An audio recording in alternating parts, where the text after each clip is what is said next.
Stella, if you think I'm afraid of you, Grace, if you so much as think I can't do the do. Well, I understand why. You see how it's done. Terry and Jimmy, Prince called them in for a meeting. We were cutting ice cream castles at the time. I had no idea what he had in his mind. So me and Jesse Johnson and Prince sitting in the studio, and Terry and Jimmy come in and he's, you guys are fired. The secret feud between Prince and The Time wasn't just about music. It was about power, control, and clashing egos. Terry and Jimmy, Prince called them in for a meeting. We were cutting ice cream castles at the time. And I had no idea what he had in his mind. So me and Jesse Johnson and Prince sitting in the studio, and Terry and Jimmy come in and he's, you guys are fired. Prince created the band from the ground up, writing the music and calling all the shots behind the scenes. But over time, tensions rose, and some members began seeking more creative freedom and were let go. He gives me a hug, he says, "I love you." And that caught me off guard because that was the first time he ever said that. Much of the strain came from Prince's rocky dynamic with Morris Day, who eventually described him as being overly controlling. Let's delve deeper. Did you know Prince helped create a band called The Time?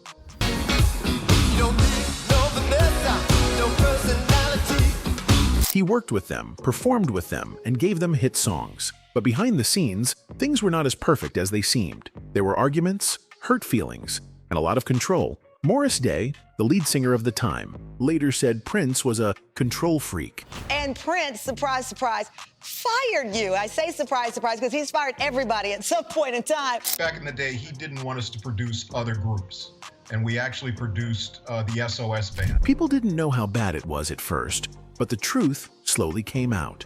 Let's take a deeper look into how this all started, what happened behind the scenes, and why things fell apart between Prince and The Time. Prince started The Time in 1981. The group was supposed to be a cool funk and R&B band. They looked like a real group with fun dance moves and cool style. People thought they were a team working together. But the truth was, Prince controlled everything.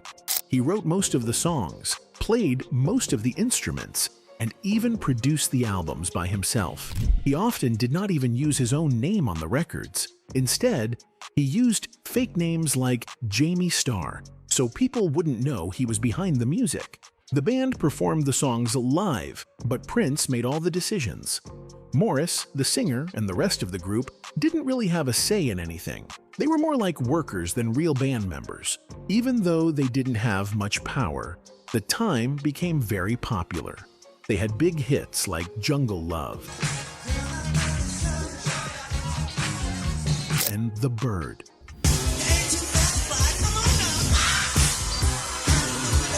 People loved the band's sound and their fun shows.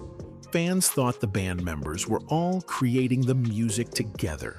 But the truth was, the men on stage were just performing songs Prince had already made. Behind the scenes, the band members were unhappy. They felt they weren't getting enough credit or money for their work. They were upset that people didn't know the truth, that Prince was running everything. Jimmy Jam and Terry Lewis, two important members, were especially frustrated. They wanted to make their own music and build their own names. But Prince didn't let them. He wanted them focused only on The Time. Things got worse during a tour in 1982. The Time was traveling with Prince's own band, The Revolution.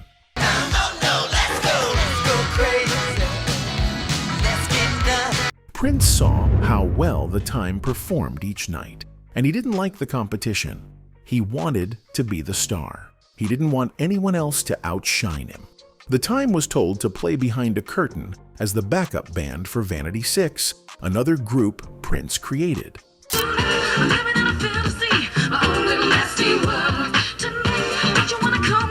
This was seen as an insult, but the band didn't complain too much because they were paid extra. Terry Lewis even joked about it being easy money. Still, things were getting tense. The band felt they were being disrespected. During this time, Jimmy Jam and Terry Lewis were also working as producers for other artists.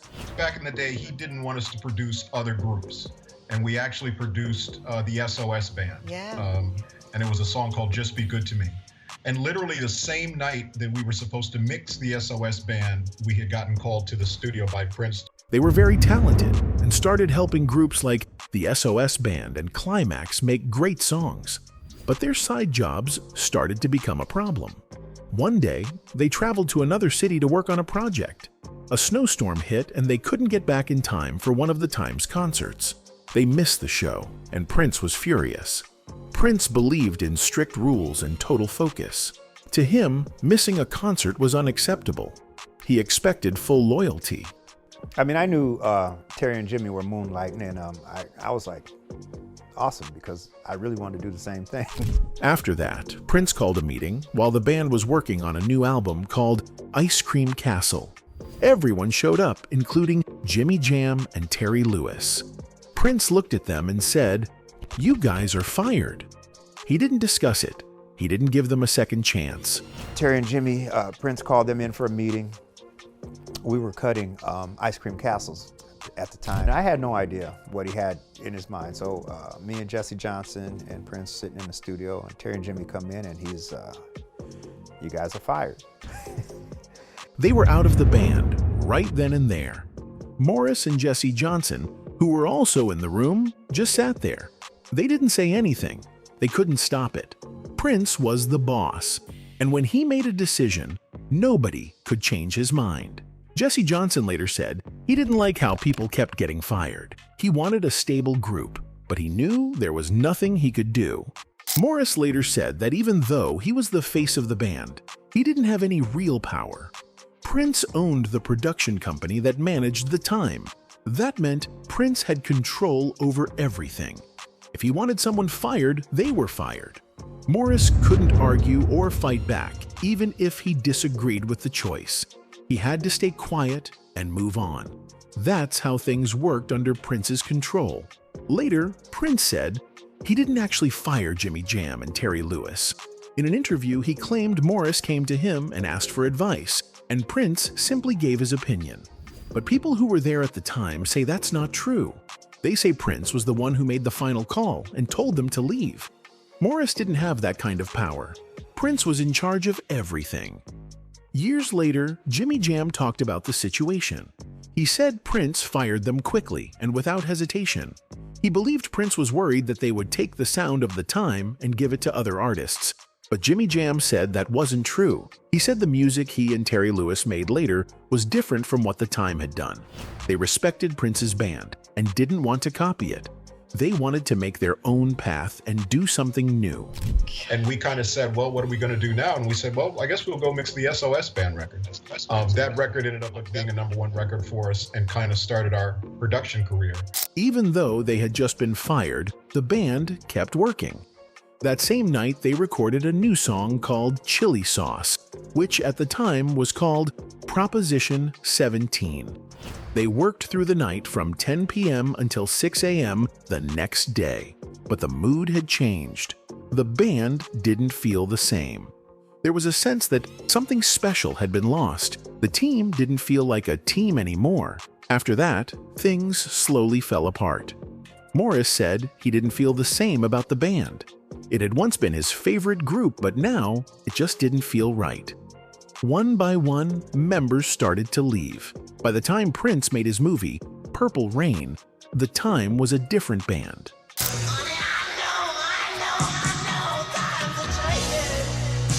Many of the original members were gone. New musicians had taken their places. The group kept making music, but the feeling and the spirit of the old group were gone. Even though Prince fired Jimmy Jam and Terry Lewis, they didn't let it stop them. They stayed strong and kept working on their music. They became two of the most successful music producers in the world.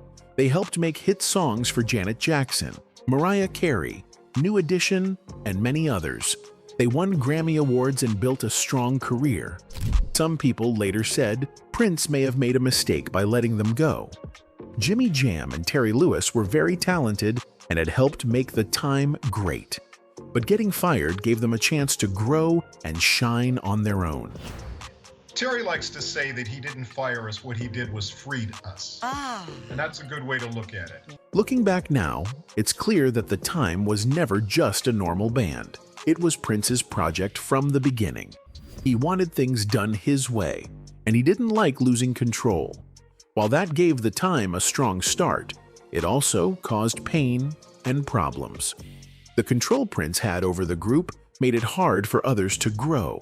In the end, it led to arguments, hurt feelings, and the loss of some great talent. Morris and others have spoken openly about what happened, and now we know that the feud between Prince and The Time was never really a secret. It just took time for the truth to come out. Morris and Prince had a relationship that was full of love and hate. They were close friends, but they were also rivals. They cared about each other, but they also got jealous and angry with one another. Sometimes they worked together like brothers, and other times they couldn't stand to be in the same room. Their friendship was strong, but their egos and dreams often got in the way. This made their relationship very complicated. There were good times when they laughed and made music, but there were also bad times filled with arguments, competition, and even legal fights. They both grew up in the same city, Minneapolis, Minnesota. As kids, they shared a love for music. They would spend time playing instruments, singing, and dreaming about being famous. Prince was very serious about becoming a star. He practiced all the time and wanted to be perfect. Morris was fun, stylish, and full of charm.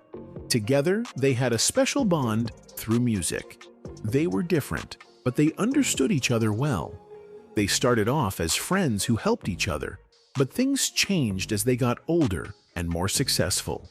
When Prince became more famous, he wanted to help Morris too. He had a big idea. He wanted to create a band where Morris would be the lead singer. So, in 1981, Prince helped Morris start The Time. Morris added his own style and voice, which made the songs exciting and cool. Songs like Cool and Get It Up became hits. People started to love The Time because of their sound and Morris's energy on stage. Prince used The Time as a way to make funky music, while keeping his own music more pop and rock. Morris looked and acted like a flashy, confident showman. Prince stayed quiet and mysterious. It worked out great in the beginning. Fans liked both of them. But after a while, Morris started to feel trapped. He didn't like that Prince had all the control. He wanted to make decisions too. He wanted The Time to be his own group, not just something Prince used for his own goals. Things got worse when they worked together on the movie Purple Rain in 1984. Morris played a character who was Prince's enemy in the film. Well, I understand why. See how it's done. The fighting in the movie was not just acting. It was based on their real-life problems. They had many arguments behind the scenes. Sometimes the tension got so bad, they nearly got into physical fights. Both of them wanted to be number one, and this made them compete with each other more and more. Morris didn't want people to see him as just Prince's sidekick. He wanted to be his own star, and this caused more problems between them. When they went on tour, the competition between them became very clear. The Time usually performed before Prince's shows. They gave amazing performances. Some fans even thought The Time was better than Prince's band. This made Prince upset. He wanted to be the best and didn't like being outshined. Because of this, Prince would push himself harder and work more to make his shows even bigger. Their concerts became like battles to see who could win the crowd. Even though they were on the same tour, it felt like a contest every night. Morris eventually got tired of being under Prince's control. In 1984, he decided to leave The Time. He wanted freedom. He wanted to make his own music and run his own career without having to follow Prince's rules. After he left, Morris tried to become a solo artist. He had some success, but it was never as big as what he had with The Time. Prince, on the other hand, kept getting more famous. He became a global superstar. Even though they were not working together anymore, the problems between them didn't go away. Still, there was always a level of respect between Morris and Prince. Even when they didn't get along, they knew how talented each other was. They pushed each other to work harder and be better. In 1990, Morris came back to the Time to help make a new album called Pandemonium.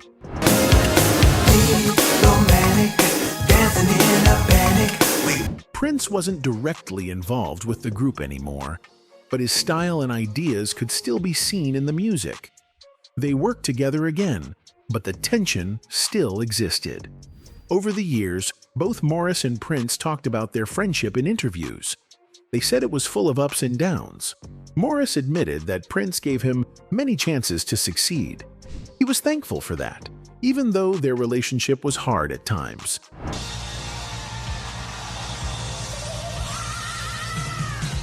Prince also respected Morris's talent and what he brought to the stage. They both understood that without each other, they might not have reached the same level of success. They were each other's biggest help and also each other's biggest challenge. When Prince died in 2016, Morris was heartbroken. Good day. We are coming on the air with breaking news about the death of an American music icon. Prince, the innovative, one-of-a-kind artist who's given us so much great music over the decades, has been found dead. He paid tribute to Prince and talked about all the things they had been through. He said he was thankful for everything Prince had done for him. Even though they had many arguments and disagreements, Morris still saw Prince as a true friend and someone who changed his life forever. He remembered the good and the bad, but most of all, he remembered the music they made together and the special connection they shared. After Prince's death, new problems came up. Prince's estate, meaning the people who now handled his music and money, told Morris he could no longer use the name Morris Day and the Time. This made Morris very upset. He had been using that name for over 40 years. He felt like it was part of who he was. He said he worked very hard to make that name popular and felt it was unfair to take it away from him. He also said that when Prince was alive, he never had a problem with Morris using the name. When we got together and decided as the Time that we were going to do a record, Terry and Jimmy wanted to do a record. And of course, Prince said, no, you can't use the name. So Morris shared his frustration on social media. He said that the estate's actions were hurting his career. He said he gave his heart and soul to the band and needed the name to continue making a living. He believed it was wrong to stop him after all he had done. In response, Prince's estate said they were surprised by his message. They claimed they were having calm and friendly talks. But then, a letter from the estate's lawyer showed something different. The letter said that Morris had no legal right to use the name The Time. It mentioned a contract from 1982. That contract said Prince's company owned the name, and Morris had agreed to it a long time ago. The estate said they wanted to fix the problem in a peaceful way. They offered Morris a chance to use the name under a new agreement, but it looked like they couldn't agree on the terms. Things became more difficult because the estate was changing hands. It was moving from Comerica Bank to Prince's family and another company called Primary Wave Music. Nothing was final yet. Some people supported Morris. Primary Wave said they didn't agree with the estate's decision. They thought Morris should be allowed to keep using the name. L. Lundell McMillan, another important person in the music business, also spoke out. He said it was wrong to take the name from Morris, especially after all the work he had done. Morris and Prince had built The Time together. They were the heart of the band. The Time had a special look and sound. They wore sharp suits and hats, almost like 1940s gangsters. Honey, baby, can't you see? Morris left the band after having money problems with Prince. They didn't talk for a while, but in time, they made peace again. The Time came back together and toured many times. Sometimes, they even opened for Prince again. Their bond was deep, even with all the drama. But the fight over the name showed that not everything was healed. Morris wanted to keep using the name, but Prince's estate made that very hard. In 1990, the 7 original members of the band, The Time, came back together. They reunited to be part of the movie Graffiti Bridge, which was connected to Prince. Yo, Stella, if you think I'm afraid of you, Grace, if you so much as think I can't do the do. They also worked on the movie's music. At first, the plan was only for Morris and Jerome Benton to be in the project. They were going to release an album called Corporate World with just the two of them. But Warner Brothers, the company helping with the movie, told Prince he needed to bring back the full band if he wanted their support. Because of that, all 7 original members reunited. This gave fans something exciting to look forward to. When the full group came back, they made a new album called Pandemonium. This was a big moment for the band. It led to their most popular hit song called Jerk Out.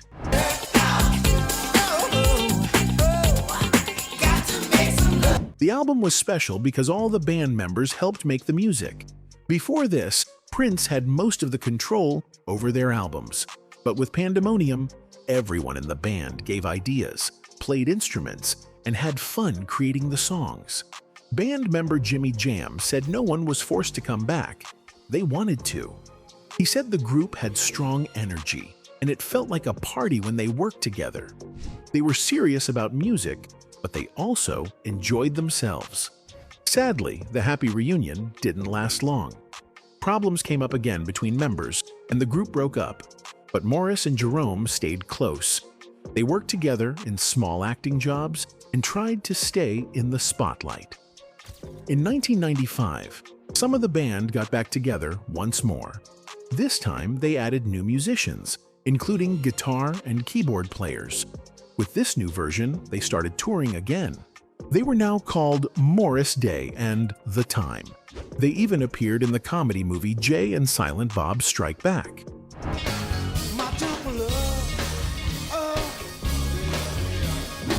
In the late 1990s, there were talks about a new album called Old Dogs, New Tricks. Fans were excited, but it was never released.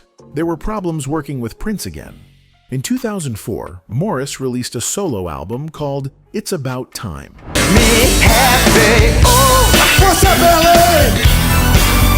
This album had new songs and live recordings from old and new members of the band. In 2008, the full band came together again. They performed at the Grammy Awards with Rihanna. They also played live shows in Las Vegas that summer. In 2010, they did more shows, including one in Detroit and another in their hometown of Minneapolis. They told the crowd they were almost finished with a new album. In 2011, they changed their name to The Original 7-Ven because of legal problems. They wanted a name that showed who they truly were.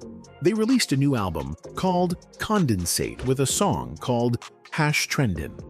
That same year, they performed on The Tonight Show and later opened the Soul Train Music Awards. The group kept performing and showing love for each other and their fans. In 2016, Prince sadly passed away. The band honored him by performing and sharing kind messages. Later that year, they played at a tribute concert for Prince in London. They shared the stage with other stars like CeeLo Green and Mark Ronson. In 2017, The Time performed again at the Grammy Awards. They played 2 songs to remember Prince. Bruno Mars joined the tribute after them. Today, the band has a special star on the outside wall of First Avenue, a famous music club in Minneapolis. That star shows how important they are in music history. It's one of the biggest honors a local musician can get. The Time may have had ups and downs, but their music and love for performing never stopped.